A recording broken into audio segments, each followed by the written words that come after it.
오늘의 사연 시작합니다.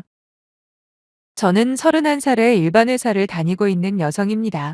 작년 이맘때쯤 2년간의 결혼 생활을 접고 이혼녀가 되었는데 최근에 전 남편 소식을 들어서 이렇게 사연을 보내봅니다. 제가 원래 사람을 잘 안 믿는 편이에요. 살아오면서 친구나 애인이었던 남자한테 크게 배신을 당한 적이 몇 번 있거든요. 특히나 제 입으로 말하기는 좀 그렇지만 어릴 때부터 저는 얼굴이나 몸매에 대한 칭찬을 자주 들으며 자랐습니다. 그러다 보니 제 외모만 보고 접근하는 남자들이 끊이지를 않았죠. 그중에는 흔히 말하는 직업 좋고 집안도 좋은 남자들도 꽤 있었는데 저도 사람인지라 처음에는 몇 번 사귀는 단계까지 간 적도 제법 많습니다. 하지만 그들 중 대부분은 개념이라고는 찾아볼래야 볼 수도 없는 이기주의자들이었더라고요. 단지 예쁘장한 저의 겉모습에만 신경을 썼지 정작 제가 어떤 사람인지는 관심도 없었어요. 그렇게 몇 번의 시행착오를 겪으며 저도 모르게 소위 잘 나간다는 남자들에 대해서 안 좋은 선입견을 가지게 되었습니다. 다른 건 몰라도 남자만큼은 인간됨됨이만 보리라 다짐을 하고 또 했는데 그래서 고민에 고민을 거듭해 선택한 남편이었는데 그런 식으로 배신을 당할 줄은 상상도 못했네요. 저의 전 남편은 잘생기지도 않았고 그렇다고 돈이 많다거나 좋은 직업을 가진 남자도 아니었습니다. 물론 나중에는 그게 아니란 걸 알게 되긴 했지만 어쨌든 제가 남편과 연인이 되고 결혼까지 결심했을 때 주변 친구들이 하나같이 말릴 정도로 딱히 내세울 게 없어 보이는 사람이었죠. 그렇다면 제가 왜 남편을 선택했느냐 궁금하실 텐데 저는 딱 하나 인성만 봤어요. 다른 말로는 사람됨됨이라고 하죠. 물론 능력이나 외모도 중요한 거 인정합니다. 거기다 지방까지 좋으면 금상첨화 아니겠습니까? 하지만 여러 번의 연애 경험을 통해 그런 물질적인 거나 사회적인 것들보다 그 사람의 성품이 훨씬 더 중요하다는 결론을 내린 상태였고, 전 남편은 그런 제 기준을 너무도 완벽하게 충족시켜줬죠. 제가 다니는 회사가 건설회사라 아무래도 공사 현장에 가야 할 상황이 종종 있어요. 전 남편은 크레인 운전기사로 근무하고 있었는데 한 번, 두 번 오가다 보니 자꾸만 눈에 들어오더라고요. 쉬는 시간이나 점심시간에 보면 언제나 주위에 사람이 끊이질 않았어요. 거기다 언제나 밝게 웃는 얼굴에 주위 소문을 들어보니 사람이 참 성실하고 일도 잘한다네요. 그렇게 약간의 호감만 가지고 있던 와중에 갑작스러운 남편의 고백으로 저희는 사귀게 되었고 딱 1년 만에 결혼까지 이루어졌습니다. 양가 모두 가정 형편은 고만고만한 터라 크게 지원받지 않고 저희끼리 결혼을 했어요. 결혼 비용 같은 경우에는 제가 5천만 원 남편이 7천만 원을 들고 있었는데 신혼집을 바로 구하지는 않았습니다. 왜냐하면 남편이 당시 이직을 준비하고 있었거든요. 당시 남편이 다니던 회사에서 2시간 가까이 외곽으로 이동해야 하는 곳이었는데 남편이랑 평소 잘 알고 지내는 선배가 회사를 차린다고 거기에 스카우트 제의를 받았다고 하더라고요. 사실 제가 다니던 건설회사가 그리 대단한 회사도 아니라서 비슷한 연봉을 줄 수 있는 자리는 얼마든지 구할 수 있습니다.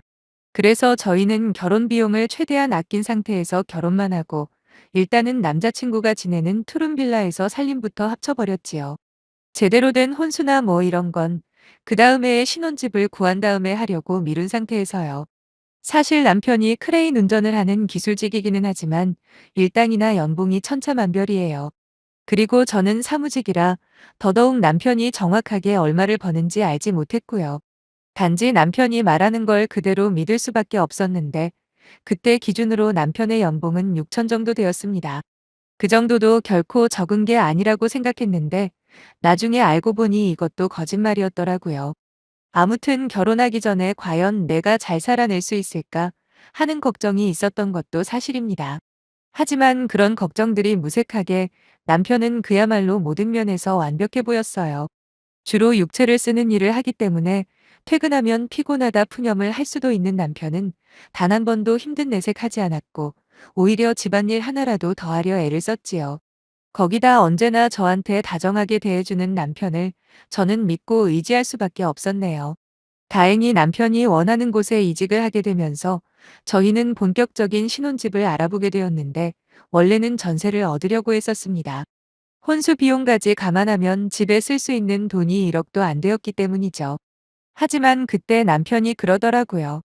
장기적으로 봤을 때는 지금 신혼부부 대출 만땅으로 받아서라도 집을 매매하는 게 좋을 것 같다고요. 처음엔 반대했어요. 아무리 이자율이 낮다고 해도 이자의 원금까지 빠듯할 것 같았거든요. 근데 다른 문제는 웬만하면 제 뜻을 따라주던 남편이 집 문제에 있어서는 아주 강하게 고집을 부리는 겁니다. 결국 남편 뜻대로 저희는 최대한 대출을 끌어다가 3억 5천짜리 집을 구입하게 되었고, 명의는 저희 둘 공동 명의로 했어요. 막상 내 집이 생겼다는 사실에 한동안 신이 나더라고요. 물론 매달 대출금 상환 날짜가 돌아올 때면 언제쯤 이 돈을 전부 갚을 수 있을까 막막하기도 했지만, 그래도 열심히 아끼고 아껴가며 생활을 했어요. 사람 마음이라는 게 참 이상해요.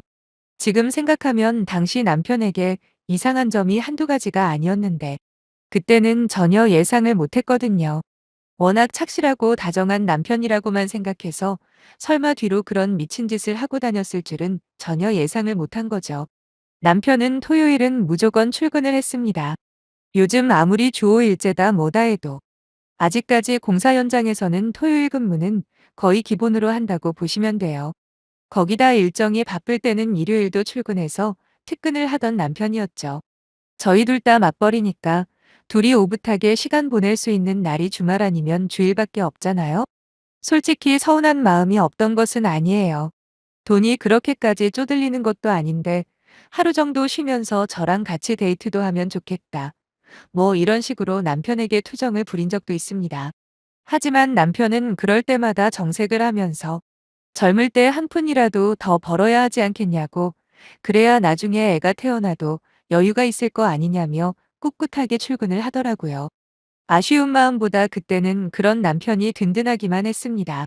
한 가정을 책임지는 가장으로서 존경심까지 들었다니까요. 그런데 저희 친정아버지께서 정년퇴임을 하시고 살고 계신 집을 정리하신다고 그러시더군요. 그러면서 지금까지 도심에서 살았으니 이제는 외곽에 있는 저희 동네 근처에서 살고 싶다고 하시길래 저는 반가운 마음에 동네 부동산 여기저기 돌아다니기 시작했습니다. 그리고 엄청난 사실을 알아버렸죠. 저희 아파트를 구할 때 일을 봐주셨던 부동산에 들렀을 때였어요. 저희 부모님이 생각하시는 집을 설명드리고 나오려는데 갑자기 저한테 그러는 겁니다. 능력 좋은 남편 둬서 좋겠다고요. 저는 그냥 의뢰하는 소리겠거니 하고 감사하다 인사를 드렸는데, 곧이어 하는 이야기가 최근에 남편이 월세로 원룸을 하나 얻었다는 거예요. 그것도 처제가 쓸 곳이라고 하면서 말이죠. 저는 외동이거든요. 뭔가 잘못되었다는 확신이 들었어요. 그렇게 다시 자리에 앉아 여러 가지를 캐물었고, 놀라운 사실은 그뿐만이 아니었습니다. 알고 보니 저희 아파트 대출금을 이미 전부 상환을 했다는 겁니다. 그것도 몇 달 전에 말이죠. 보통 신혼부부 대출은 워낙 이자율이 싸다 보니 중도 상환하는 경우가 거의 없다면서 남편이 무슨 일을 하길래 그런 큰돈을 한 번에 만들 수 있냐고 궁금해하기까지 하더라고요. 그럼 지금까지 제가 남편 통장에 계속 입금했던 대출금은 어디로 간 건가? 그 전에 왜 나한테 이런 거짓말을 한 거지? 아무튼 별의별 생각이 다 들었습니다. 남편에게 섣불리 물어봤다가 오히려 역효과만 날 것 같아 저는 중학교 때부터 가장 친하게 지내는 친구에게 상황을 전부 털어놨지요. 그랬더니 친구는 대번에 바람 피우는 거라 확신을 하는 거예요. 사실 저 몰래 원룸을 구했다는 말을 들었을 때 저도 같은 생각을 하긴 했어요. 하지만 지금까지의 남편에 대한 믿음이 있기 때문에 애써 부정을 했던 거죠. 친구의 부탁으로 원룸 주소를 알려주고 저는 저대로 사람까지 써가며 남편 뒷조사를 시작했습니다. 그러는 동안에도 정말 납득이 안 되더라고요. 도대체 무슨 돈으로 대출금을 한 번에 갚아버린 것이며, 그럼 지금까지 우리가 갚아왔던 그 돈은 어디로 갔는지, 거기다 원룸은 무슨 용도로 구한 건지까지 머릿속이 온통 복잡하기만 했습니다. 그래도 그 와중에 남편에 대한 일말의 기대는 저버리지 않았어요.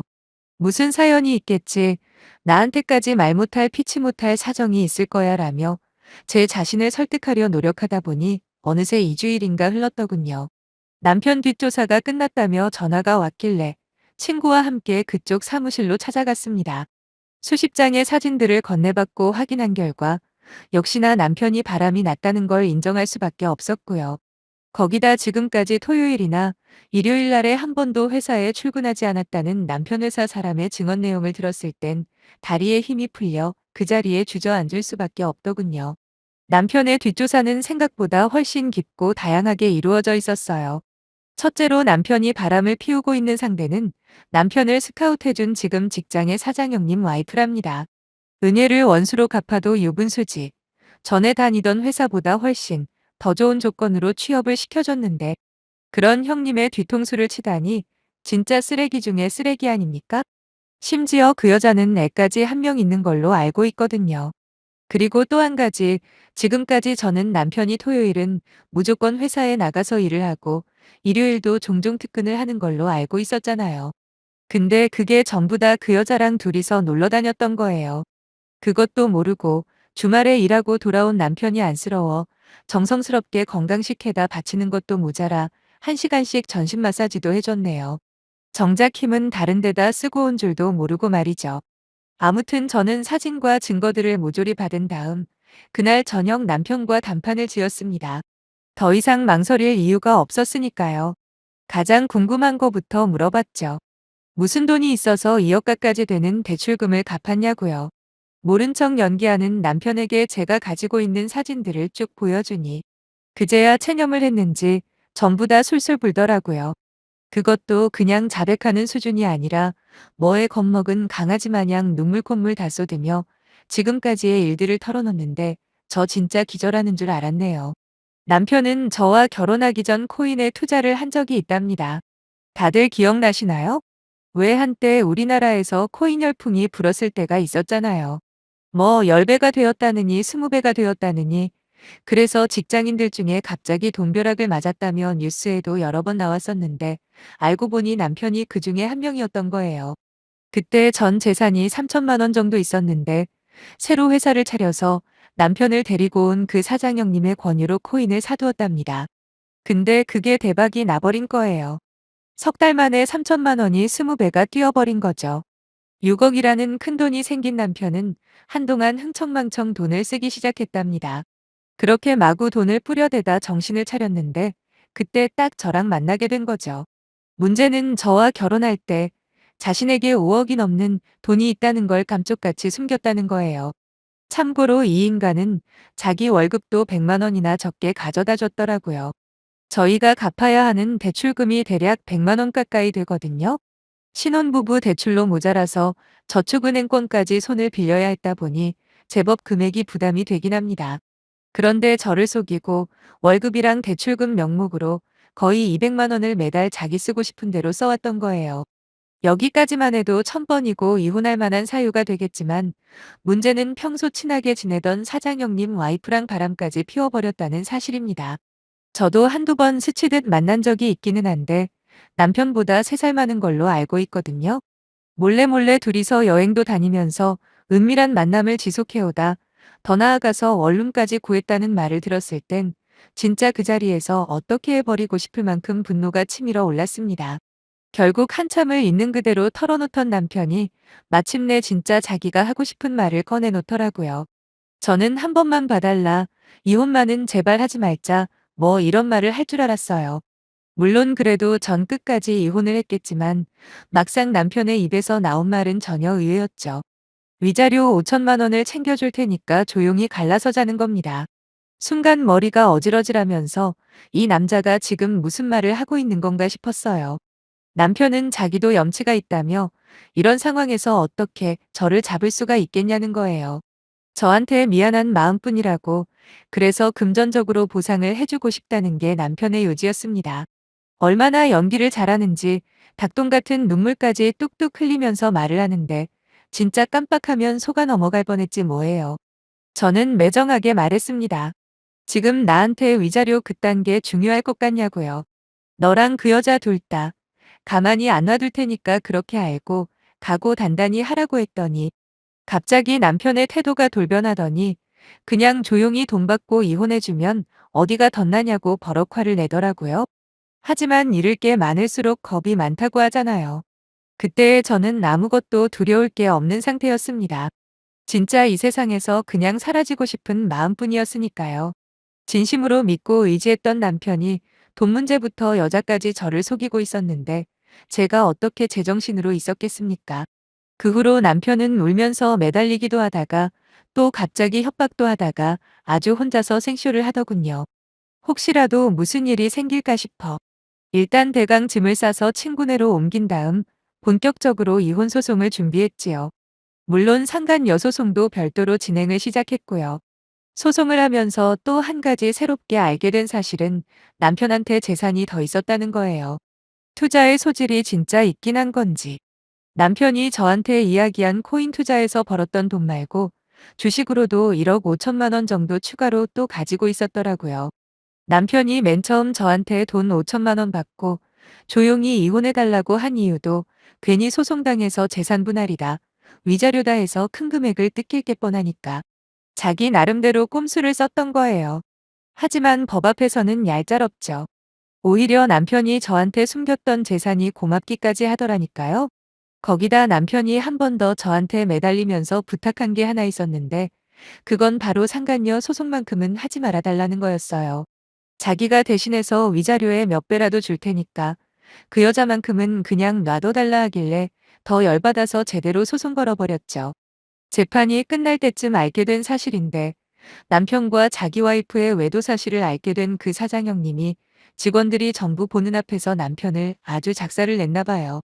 전체 사주가 나왔다고 하는데 얼마나 속이 시원했는지 모릅니다. 결국 마지막 재판날 제 눈에 들어온 남편의 몰골은 최악이었어요. 서류상 완전히 남남이 되었다는 사실을 확인한 후 저는 남편한테 그랬죠. 덕분에 앞으로 여유롭게 살겠다고요. 그 말을 끝으로 뒤돌아서는데 보지 않아도 뒤에서 남편이 부들부들 거리는 게 느껴지더군요. 마지막으로 제가 들은 남편의 소식은 저랑 이혼한 이후로 회사에서도 잘렸답니다. 그리고 자신을 그렇게 챙겨줬던 형님 뒤통수 때린 개쓰레기라는 소문이 돌아버려서 제대로 된 일자리도 못 구한 채로 그냥 그나마 가지고 있던 돈만 까먹고 있다네요. 물론 그 사장형님은 그 여자랑 이혼한 상태고요. 저는 그 후로 남편에게서 받은 재산 분할과 위자료를 보태서 부모님과 이사를 했습니다. 회사는 그만뒀고요. 머리 식힐 시간이 꼭 필요했거든요. 현재는 다시 직장도 다니고 있고 나중에 커피숍 하나 차릴 목적으로 틈틈이 바리스타 자격증도 공부하고 있습니다. 결과적으로 제가 사람을 너무 믿었던 게 잘못이었을까요? 나 하나만 바라봐주는 착한 남자라고 생각했고 그렇게 믿었는데 일이 이렇게 되고 보니 세상에 믿을 남자 하나 찾기가 이렇게 힘든가도 싶네요. 아무튼 앞으로 제 인생에 새로운 남자가 있을지 없을지는 가봐야 알겠지만 정신 바짝 차리고 살 겁니다. 응원 많이 해주세요.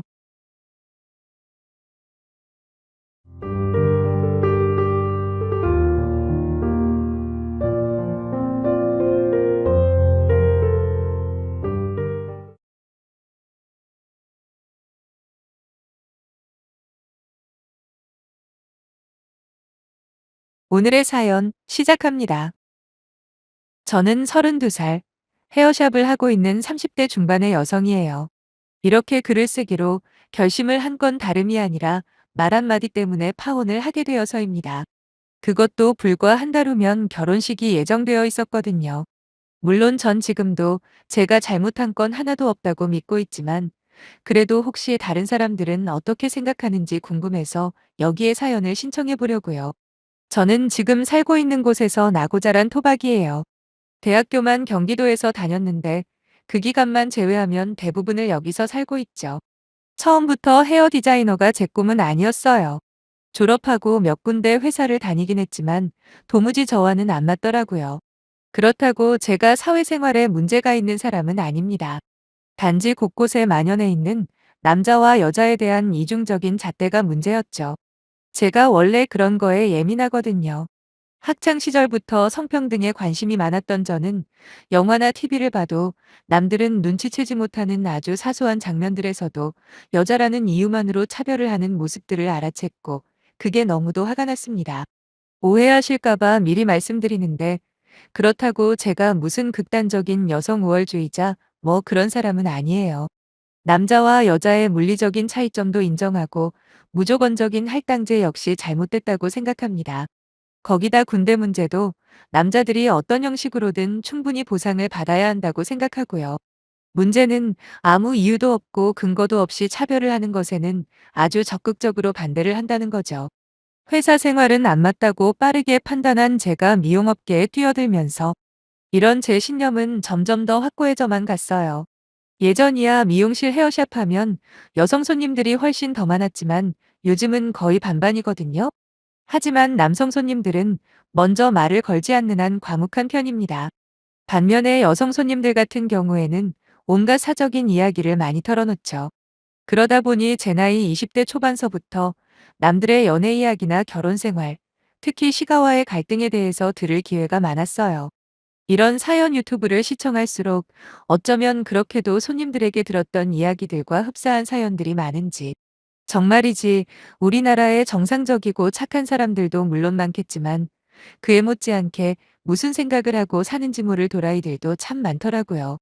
아무튼 제 생각이 그렇다 보니 연애를 할 때도 무조건 더치페이만 주장했고 혹시라도 남자친구에게 선물이나 무언가를 받게 되면 저 역시도 똑같이 해줘야 직성이 풀렸습니다.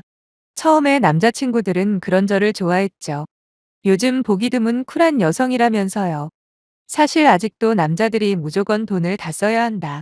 그리고 자기는 여자니까 보호받아야 하고 반드시 누군가가 지켜줘야 한다는 고리타분한 의식을 가진 여자들이 생각보다 많거든요. 하지만 저를 만나는 기간이 길어질수록 남자들은 지친다고 하는 겁니다. 저보고 기가 너무 세대요. 어떤 놈은 이런 말도 했어요. 은진아, 네가 이런 말하는 거 무지 싫어하는 건 아는데 헤어지는 마당에 이 말만큼은 꼭 해야겠어. 너처럼 기센 여자들은 남자들이 안 좋아해. 좀 여리여리하고 고분고분한 맛이 있어야 여자 같지. 너는 그냥 무슨 동네 친구 같아. 그러니까 우리가 이렇게 헤어지는 거고 제발 부탁인데 다음에 남자 만나면 여자처럼 좀 굴어. 아니, 여자답다는 게 도대체 뭘 말하는 걸까요? 저 말이죠. 치마만 입습니다. 엄청 편해서요. 그러니 외향적인 부분을 말하는 건 아닐 테고. 그럼 남자가 시키는 대로 내내하며 따라만 가는 걸 그놈은 여자답다라고 한 걸 텐데 그러니까 고분고분이라는 말을 썼겠죠? 전 이게 가장 이해가 안 되고 화가 나는 부분이에요. 성격에 따라 누구는 좀 과격하거나 고집이 있을 수도 있고 또 어떤 사람은 얌전하고 순종적일 수도 있는 거지. 왜 콕 꼬집어서 얌전하고 순종적인 성격만을 지칭해서 속칭 여자답다라고 하는 걸까요? 물론 요즘 사회 전반적으로 많이 바뀐 것도 맞아요. 하지만 아직 한참 모자란 부분도 많은 것 또한 맞는 이야기죠. 특히 지난해 제가 헤어샵을 차리고 본격적으로 동네 아주머니들한테서 오만 이야기들을 들으면서 느낀 건 결혼하고 행복한 사람보다 불행한 사람이 훨씬 많구나 였네요. 그것도 자기 자신의 문제로 불행하다기보다 대부분 남편이나 시가가족들 때문이더라고요. 상당히 예민한 문제일 수도 있으니 여기서 한마디 덧붙이자면 반대로 아내나 처가 가족들 때문에 불행한 남편들도 많다는 거 저도 잘 알고 있습니다. 그래도 아직까지는 아내 입장이 더 약자인 건 사실이잖아요. 여기 사연들만 봐도 한 번에 알 수 있죠. 남편들 중에 누가 명절 때 본가에 못 가서 힘들어요 라고 하나요? 전부 아내들이 친정에 가는 문제로 시가해서 눈치 주고 중간에서 남편은 아무 역할도 안 하던가 아니면 자기가 더 나서서 문제를 일으키죠. 그래서 저는 얼마 전에 헤어진 예비 신랑을 고를 때 정말 신중했습니다. 제가 더 먼저 좋아하긴 했지만 그래도 충분히 시간을 두고 사소한 말이며 행동 하나하나까지 유심히 지켜보고 이 정도면 되겠다 싶을 때 본격적으로 사귀기 시작했거든요. 일단 예비 신랑은 성품이 온순해요. 왜 그런 사람 있잖아요. 어떤 상황에서든 무조건 이겨먹으려는 사람 말이에요. 물론 저도 약간 그런 쪽에 속하기는 하지만 그렇기 때문에 더욱더 제 성격을 조금은 받아주는 성향의 반려자를 찾은 거라 예비 신랑의 차분하고 져줄 줄 아는 성격은 제가 그 사람과의 결혼을 결심하는데 결정적인 요소였네요. 비록 특별하게 직업이 좋다거나 인물이 뛰어나지는 않았지만 돈이야 저도 만만치 않게 벌고 있으니 성실하기만 하면 된다고 생각했고 인물 역시 크게 신경 안 썼어요. 저희 헤어샵 손님들 이야기들을 쭉 종합해 봤을 때 얼굴 뜯어먹는 거 그거 진짜 얼마 안 간다고 하더라고요. 거기다가 남자든 여자든 인물값은 무조건 한다길래 예비 신랑처럼 무던하게 생긴 평범 그 자체인 얼굴이 오히려 저는 더 좋았죠. 예비 신랑 역시 저를 정말 많이 좋아했습니다. 특히 아니다 싶으면 있는 그대로 솔직하게 말하는 면이 마음에 들었대요. 저 만나기 전에 사귀었던 여자가 한 명 있었는데 저와 완전히 반대 스타일이었다고 하더라고요. 진짜 수줍음 많고 싫으면 싫다 좋으면 좋다 뭐 이런 식으로 말하는 법이 아예 없었답니다. 언제나 오빠가 하고 싶은 대로 해 라고 하면서 모든 주도권을 예비 신랑에게 넘겼다는데 처음엔 그런 여성스러운 면이 마음에 쏙 들었대요. 하지만 관계가 깊어질수록 오히려 힘든 면이 더 많아지더랍니다. 속으로 무슨 생각을 하는지 도통 알 수 없는 순간에도 얼굴을 보면 이미 뭔가에 잔뜩 삐져 있는 게 보이고 그러다 참았던 걸 한순간에 뻥하고 터뜨리기를 반복하는 거죠. 그런 전 여자친구의 성격에 지쳐버린 예비 신랑은 정반대 성격인 저만 보면 시원시원해서 좋다고 그랬습니다. 솔직히 그 사람 좋으라고 제 성격을 꾸민 건 아니지만 그래도 사랑하는 사람이 저 좋다고 하는데 싫을 리가 있나요? 연애 딱 1년 하고 양가에서 슬슬 결혼은 언제 하냐고 물어오기 시작하더라고요. 그때만 해도 예비 시간은 한 번도 방문을 안 했던 터라 남편 외에 다른 시가 식구들 얼굴도 못 본 상태였죠. 그래서 결혼 이야기도 나오는 참에 인사라도 드리자 해서 예비 신랑이 저희 집에 먼저 인사했습니다. 그 다음엔 제 차례였고 예비 시 부모님은 저를 반겨주시기는 했는데 뭔가 경계하는 듯한 눈치였네요. 이해는 합니다. 곧 며느리가 될지도 모르는 저를 마냥 환영하며 반겨줄 수는 없다는 걸요. 특히 예비 시어머니가 유난히 거리를 두는 듯한 모습을 보였거든요. 솔직히 이 또한 며느리와 시어머니라는 관계를 감안하면 이해 못할 정도는 아니었죠. 그렇게 인사를 마친 후 본격적으로 결혼 준비를 했고 상견례도 무사히 마쳤어요. 시가나 저희 집이나 어느 정도는 경제적인 지원을 해줄 만큼 여력들이 있으십니다. 신혼부부 대출받고 조금 무리하면 자가로 집을 살 수는 있었지만 제가 거절했습니다. 예비 신랑한테는 미안하긴 해도 워낙 주위에서 들은 게 많았던 저는 혼인신고도 1년 후에 그리고 제대로 된 집도 1년 후에 구하자고 했죠.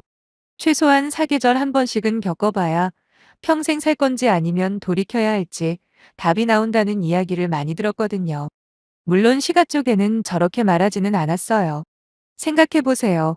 어른들 입장에서 이제 막 결혼하는 예비 신부가 시작부터 헤어질 걸 준비한다는 게 말이 안 되잖아요. 시부모님 입장에서는 얼마나 기분 나쁘고 황당한 일이겠어요. 그래서 헤어샵을 이전할 수도 있다는 핑계를 둘러대고 몸만 들어가면 살 수 있는 오피스텔에 1년 계약을 했습니다. 위치는 예비 신랑이 다니는 회사 근처로 잡았고요. 거기라면 저희 친정이랑도 거리가 좀 있고 시가랑도 거리가 제법 되거든요. 혼수라고 할 것도 없었어요. 그래서 예비 신랑이 오피스텔 계약할 때 전월세로 했는데 정확하게 보증금 받내고 나머지 돈은 나중에 제대로 살 집을 구할 때 쓰려고 통장에 그냥 넣어뒀죠. 그렇게 결혼식만을 남기고 하루하루 눈코 뜰 새 없이 지내고 있는데 어느 날 예비 시어머니가 저와 예비 신랑을 부르더라고요. 거기서 한 달 남은 결혼을 제 스스로 엎어버릴 줄도 모르고 예비 신랑이랑 쫄래쫄래 갔습니다. 혹시 제가 지금 계속 시가라는 단어를 쓰고 있는데 거슬리시는 분들 있나요? 몇 년 전 어디서 들었는데 그러더라고요. 남편 부모님의 집은 시가라는 말과 시댁이라는 높이는 호칭 두 개가 있는데 왜 아내 부모님 집은 처가라는 말밖에 없냐고 말이에요.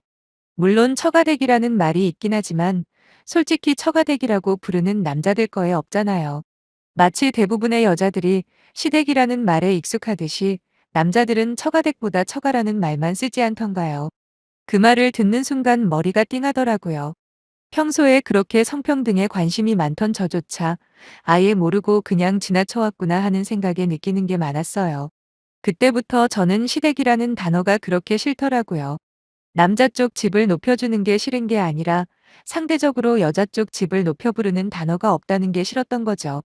물론 예비 시가에 인사를 갔을 때나 상견례 때는 꼬박꼬박 시댁이라는 단어를 썼습니다. 그건 당연한 거라고 생각했어요. 왜냐하면 당사자가 앞에 있으니까요.